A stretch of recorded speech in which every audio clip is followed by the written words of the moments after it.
So let's begin by taking a few deep breaths, which will help us come into a field of coherence together. For a few moments, let's feel the love pouring into our hearts from the source of all, which is love. Never has our world needed this love as much as it does now. The lockdown has given us an opportunity to see that we do not wish to return to the old normal, but build towards new ways of living that express our loving interconnection with all beings, both human and non-human.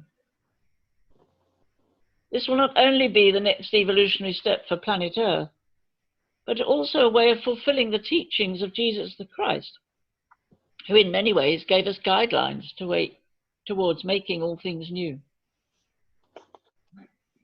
This is the time of the Great Awakening, awakening to our role as humanity to be the point of intersection between earth and heaven, awakening to our own inner divinity and to our potential to consciously co-create the foundations of a new era.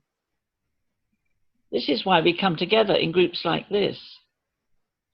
It can sometimes feel as if we're poised between the joys and the tribulations of our third dimensional ways of being in the world, and the pull to the higher frequencies of love and light that are beckoning us all forward. The choice is ours: conflict or collaboration, all for me or all for all. Do we close down our hearts or open wide both our hearts and minds as we begin to sense that the universe is calling us to love, and that it is love that is both the foundation of the whole world and also the glue that binds all together? As this is a Cana conversation and we all share a Christian background, we can begin to recall how the teachings of Jesus the Christ in many ways set guidelines for the era we're moving into. For example, the kingdom of heaven is within you. We begin to realize that it is our inner world that needs to inform our outer world.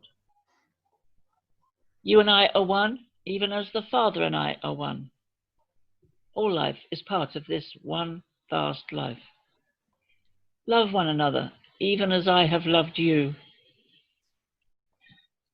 So if we are to expand our love into transformative action, it must come from a space of transcendence that includes all diversity and integrates our contemplation with our actions. This ensures that what we contribute to the world is resonant with the evolutionary impulse that is moving us forward and doesn't come from our own egotistical desires. There are several ways we can do this, and I'm going to mention just a few. The first is by consciously breathing in the love that surrounds us. We do need to remember to open to receive it. And it will then radiate out from us into the earth and into all around us.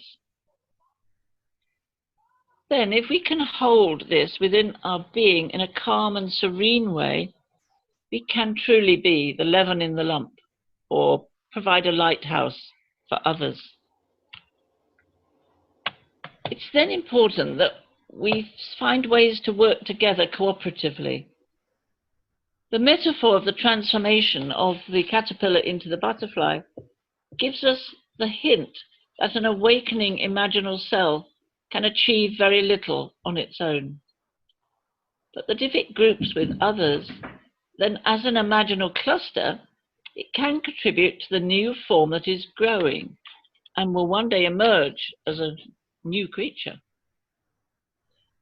I once saw a presentation by Elizabeth Sartoris, the evolutionary biologist, who was showing how that in biological evolution, at each point of crisis or challenge, the way forward was by cooperation, not by conflict or competition.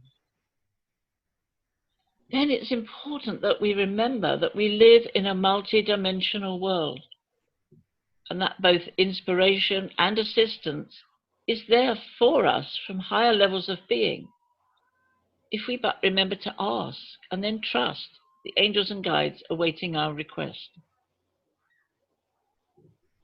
Different stages of life offer different forms of action.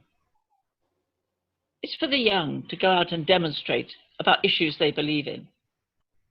In our middle years, we often find ways of transforming an area of society that calls us, be this education, ecology, or whatever. And then in our later years, we can begin to imagine and use our creative thought as to how we would like this new normal to be. Can we imagine a new society? Can we imagine a new Christianity, freed from institutional constraints and man-made beliefs? Can we begin to bring spirituality right into our homes and our communities?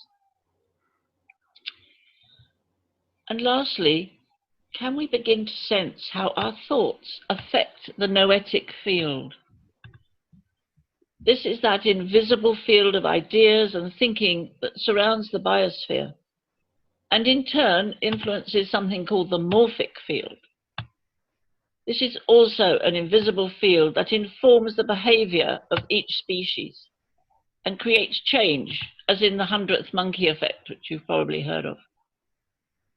It will only take a small percentage of us to expand our consciousness in this way and bring love into every situation, so that all of us come together in a space from which creation can occur. So finally, let's remember that each of us is a point of light within a greater light. Each of us is also a point of love within a greater love. And each of us is a point of transformation from the old to the new. So I hope we can explore this today.